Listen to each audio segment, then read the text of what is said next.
हमारे राज्य का इतिहास रहा। बगल में नालंदा है, नालंदा यूनिवर्सिटी का जिक्र हम लोग सदियों से सुनते आए।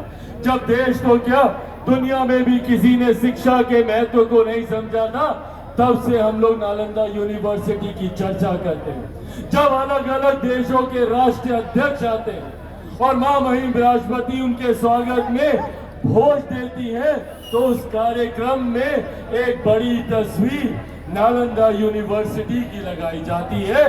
ये हमारे प्रदेश की पहचान है। पर आज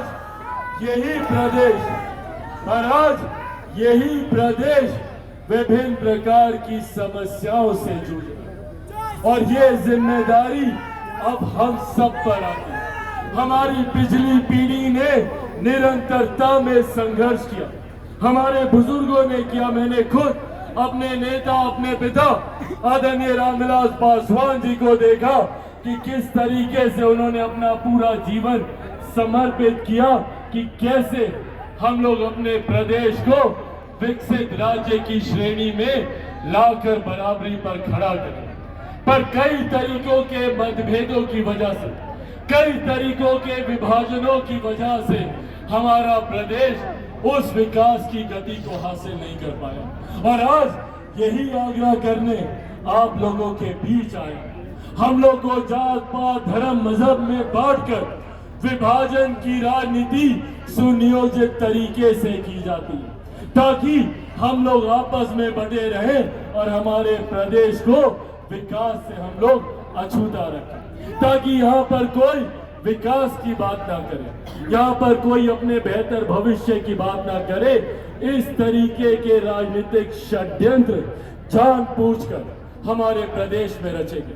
लगातार हमारे प्रदेशों में विरोधाभास की सरकारें रही, केंद्र में कोई और, राज्य में कोई और, राज्य में जिसकी सरकार, केंद्र में उसके विपरीत विरोधाभास की सरकार। पर साथियों, अब ये समय है अपने अधिकारों को जानने का, अपने हक, अपने अधिकारों के लिए लड़ने का।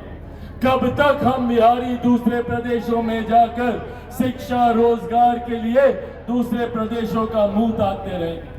आज जरूरत है अपने ही प्रदेश में बेहतर से बेहतर शैक्षिक संस्थान खुले।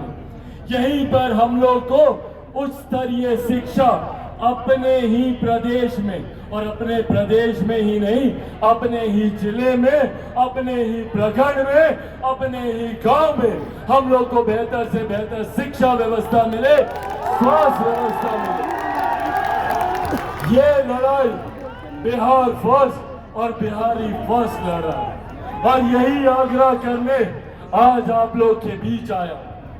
निरंतर मेरा प्रयास रहा है कि अपने क्षेत्र को आगे बढ़ाने का काम करूं। मुझे पिछले 10 साल से सौभाग्य मिला जमुई लोकसभा का प्रतिनिधित्व करने का। 2014 में जब पहली बार मैं जमुई गया था, उस वक्त हमारे प्रदेश के ही नहीं देश के सबसे पिछड़े जिलों में जमुई को गिना जाता था। नीति आयोग की रिपोर्ट में 99 पायदान पर जमुई था। मैंने अपने पहले कार्यकाल में जमुई को 99 पायदान से 9वें पायदान पर लाकर खड़ा करने का मैंने काम किया। और आज आप लोग को बताने में मुझे खुशी और गर्व होता है कि पिछले 5 सालों में नीति आयोग की रिपोर्ट ने जमुई को आकांक्षी जिलों की सूची में पहले पायदान पर खड़ा किया है। ये बिहार फर्स्ट और बिहारी फर्स्ट का योगदान है। ये बिहार फर्स्ट और बिहारी फर्स्ट की सोच है। साथियों, अगर इन 10 सालों में जमुई को 99 पायदान से पहले पायदान पर लाया जा सकता है, तो हमारे प्रदेश को देश में हम लोग पहला राज्य क्यों नहीं बना सकते? बिहार को फर्स्ट और बिहारियों को फर्स्ट क्यों नहीं बना सकते? पर इसके लिए जरूरत है हमें एकजुट होने की।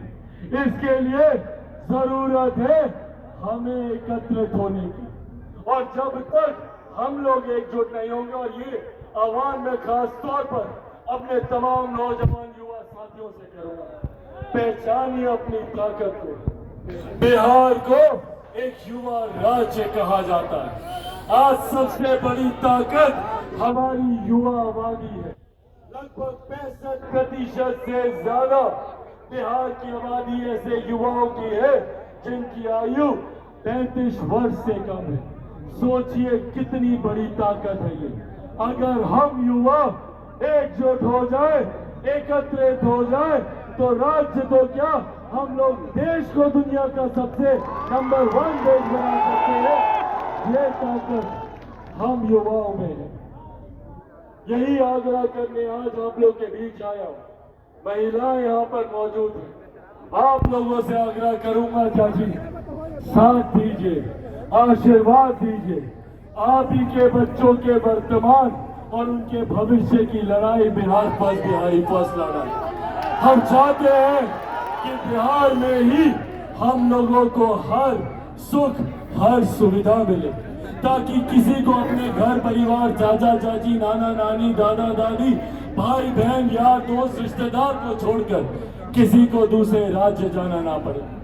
आज आप लोग जब यहाँ पर इतनी भारी संख्या में मौजूद हैं, आप लोगों की ये उपस्थिति दर्शाती है कि बिहार ने अब मन बना लिया है ना। बिहार को फर्स्ट बनाना है, बिहारियों को फर्स्ट बनाना है।